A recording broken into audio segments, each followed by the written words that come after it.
गुरुवार यानी 29 दिसंबर के दिन झारखंड की हेमंत सोरेन सरकार के 3 साल पूरे होने जा रहे हैं। लेकिन उससे पहले प्रमुख विपक्षी पार्टी झारखंड मुक्ति मोर्चा की ओर से गंभीर टिप्पणी की गई है। इस गंभीर टिप्पणी पर अगर आप गौर फिक्र करेंगे तो आपको अंदाजा होगा कि झामुमो किस अंदेशे के साथ, किस परेशानी के साथ इस वक्त दो चार हो रही है। दरअसल पार्टी के केंद्रीय महासचिव एवं प्रवक्ता सुप्रियो भट्टाचार्य ने कहा है कि 2023 का जो साल है वो चुनौतीपूर्ण होगा, गंभीर होगा।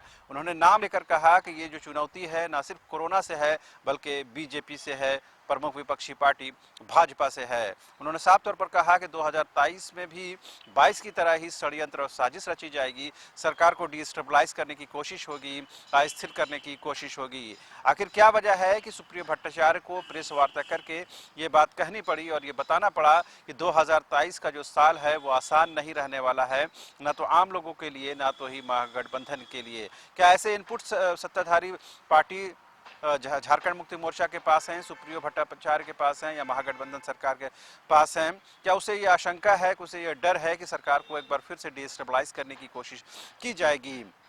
अगर ऐसे इनपुट्स हैं तो फिर आखिर इसके रोकथाम के लिए, इसकी रुकावट के लिए, इससे बचने के लिए सरकार के पास क्या कुछ तैयारी है? हालांकि इस दिशा में तो सुप्रियो भट्टाचार्य ने कुछ नहीं कहा, लेकिन साफ साफ उन्होंने बीजेपी का नाम जरूर लिया। साथ ही उन्होंने ये भी बताने की कोशिश की कि किस तरह से 2022 में सरकार को अस्थिर करने की कोशिश हुई है। और हम लोगों भी ने देखा है कि जो 2022 का साल था राजनीतिक तौर पर और महागठबंधन की सरकार के तौर पर बेहद चुनौतीपूर्ण था और वो चुनौती दिसंबर के महीने तक भी खत्म नहीं हुई है, क्योंकि जिस तरह से कांग्रेस के जो कैश कांड में शामिल 3 विधायक इरफान अंसारी, विक्सल कोंगाड़ी, राजेश कच्छप, इनसे भी ईडी पूछताछ करने की तैयारी है, ऐसी खबरें आ रही हैं।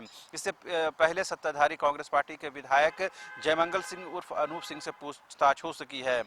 और अब तमाम दर्शकों को पहले ये जानकारी है कि मुख्यमंत्री हेमंत सोरेन से भी ईडी ने करीब 9 घंटे की पूछताछ की है। ऐसे में साफ है कि ये जो 2022 का साल है वो बेहद चुनौतीपूर्ण रहा है। लेकिन सुप्रियो भट्टाचार्य ने ये इशारा कर दिया है और साफ साफ बताने की कोशिश की है कि 2023 का जो साल है वो कम चुनौतीपूर्ण नहीं रहेगा। यानी पार्टियों को कहीं न कहीं, सत्ता को और कहीं न कहीं महागठबंधन की सरकार को ये डर है, ये भय है, ये आशंका है कि जो आने वाले दिन है यानी आने वाले वर्ष है 2023, उसमें कहीं न कहीं सरकार को एक बार फिर से अस्थिर करने की कोशिश होगी।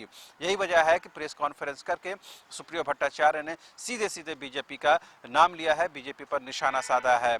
साथ ही उन्होंने कहीं कहीं सरकार के बखान भी किया है और ये बताने की कोशिश की है कि सत्ता में रहते हुए झारखंड की हेमंत सोरेन सरकार ने उन तमाम वादों को पूरा करने की कोशिश की है, उन तमाम कमिटमेंट्स पर खरा उतरने की कोशिश की है जिस कमिटमेंट्स के साथ साल 2019 में झारखंड की हेमंत सोरेन सरकार अस्तित्व में आई थी। ऐसे में साफ है कि कहीं न कहीं सरकार अब ये बताने की कोशिश कर रही है कि 3 साल के बाद 2 साल का जो वक्फा बचा है उनके पास, इन 2 वर्षों में भी सरकार उन प्रतिबद्धताओं को पूरा करने की हर मुमकिन कोशिश करेगी। और सबसे बड़ी प्रतिबद्धता या कमिटमेंट की बात करें तो बेरोजगार नौजवानों के साथ हुआ है और उनकी नौकरी के साथ, उनके नियोजन के साथ, उनके रोजगार के साथ हुआ है।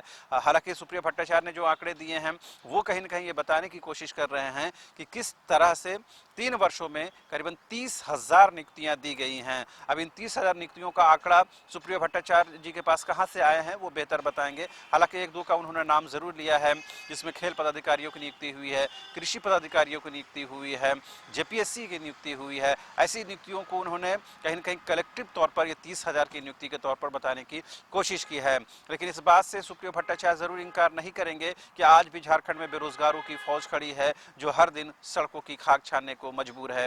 विधानसभा के शीतकालीन सत्र के दौरान जिस तरह से हजारों हजार की संख्या में जो जेएसएससी के छात्र थे, जो विभिन्न प्रतियोगी परीक्षाओं के छात्र थे, वो कहीं न कहीं सड़कों पर उतरे और सरकार को घेरने की कोशिश की है। नियोजन नीति रद्द होने के बाद कहीं न कहीं सरकार भी परेशान और हैरान है और सबसे ज़्यादा परेशानी और मुश्किलात का दौर जो झेल रहे हैं वो झारखंड के बेरोजगार नौजवान है। ऐसे में सरकार भले ही इन बातों को पीछे करके बताने की कोशिश करे या इसको सेकेंडरी तौर पर साबित करने की कोशिश करे, लेकिन ये बताने की कोशिश जरूर सरकार की तरफ से हो रही है कि 2023 का जो साल है उसके लिए आसान नहीं है, चाहे कोरोना के मामले, बढ़ते मामले हों या फिर बीजेपी के पर जो आरोप लग रहे हैं कि वो साजिश कर रही है, षड्यंत्र रच रही है।